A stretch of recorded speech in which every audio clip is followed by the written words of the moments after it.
Welcome everyone back to weekly weather updates, and in today's video we're going to have a look at the latest from the live radar, run through the UKV, have a look at the precipitation and the temperature over the next 5 days, as it does continue to look very unsettled as we do now start October. Repeated bouts of heavy precipitation is going to be moving in from the west, not exclusively for the north or the south, just widespread bouts of heavy rain, some stronger winds at times.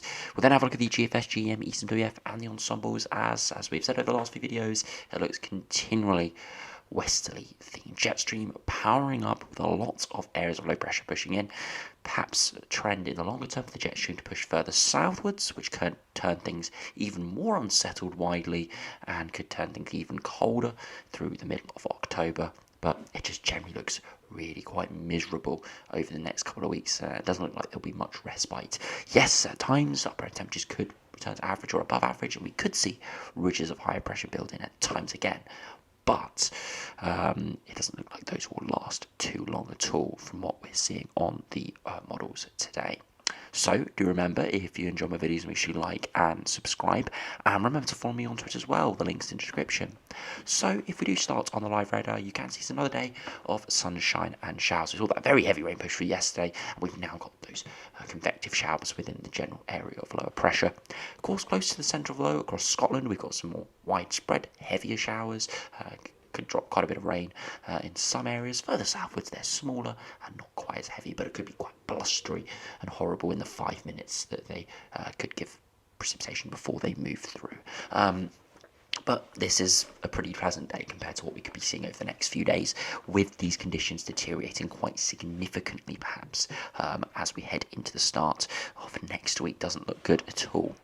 If you put on the 2 metre temperatures, I'm recording this around 3:30, so around the peak of the day, and you can see for central southern England into East Anglia, not too bad, maybe 18 to 19 degrees, so we do have a slightly warmer than average air mass starting to push in, and we could still see those high teens, maybe even touching 20 degrees over the next couple of days, but it does look like it will be accompanied by quite unsettled conditions. So even though the upper air temperatures could rise to well above average, towards the surface it might not actually feel all too warm at all. Could be really quite horrible actually.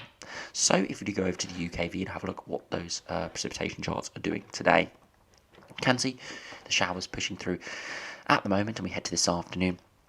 Showers continue to push in, and then you can see to the south and the east a heavier period of rain does push in. Now there still is uncertainty with this. It's a typical sort of channel low where the exact positioning of the low pressure northwards or southwards can make a huge difference to how much precipitation we do see. A couple of days ago it was showing well to our south. Today it is on the M4 line.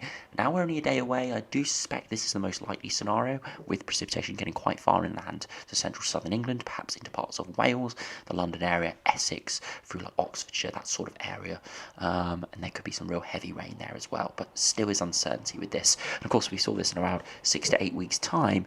Wouldn't be surprised to be looking out for snow within this as well, with this sort of low pressure sliding to our south. But it will mean a pretty miserable day for many in the south tomorrow before it does clear around 4 or 5 p.m. Further north it's not too bad, so actually a drier day there.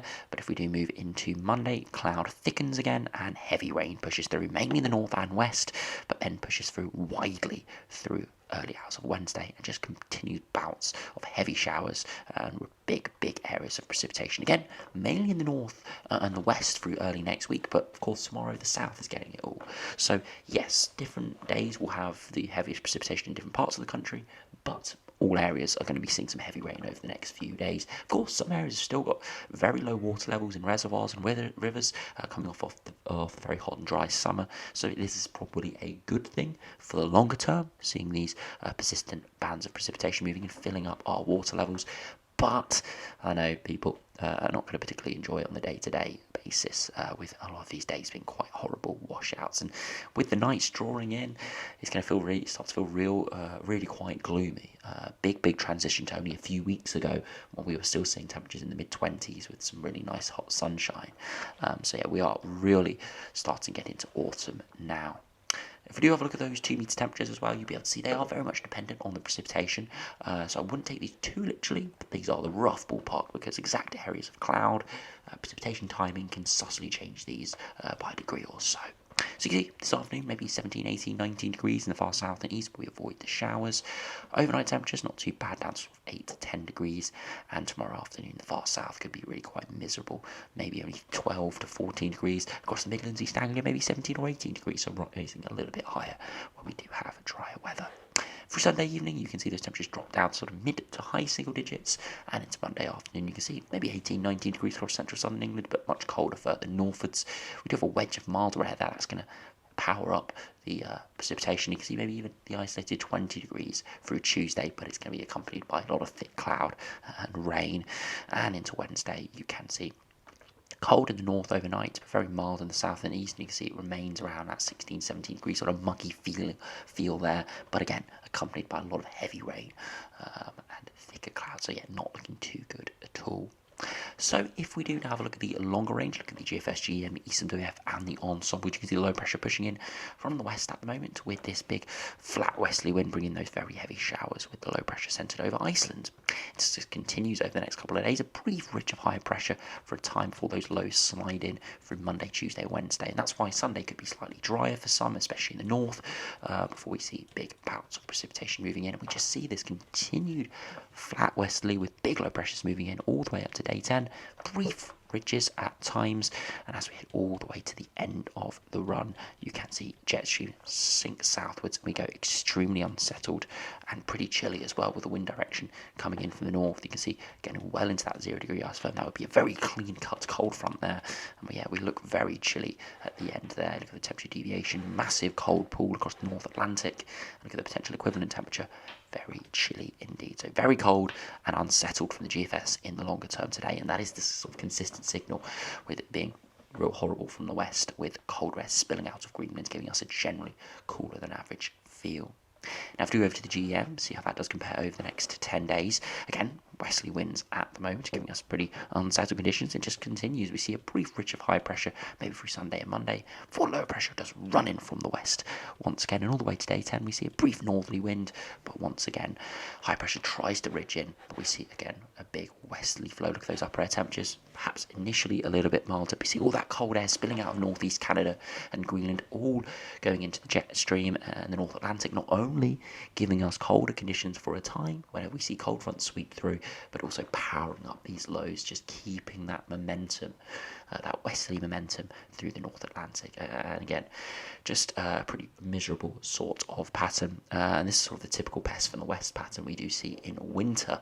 And that is pretty notable whenever people want some snow. This is sort of the anti sort of conditions you want. These are the worst possible conditions for any winteriness. But being middle of September, I don't think people worry too much about it, but it just means although we could be still having some glimpses of summer, it looks very much like autumn has arrived, and maybe even for some a little bit of winteriness as well, perhaps in the next few weeks, because that colder air mass pushing out of Greenland is getting even colder by the day.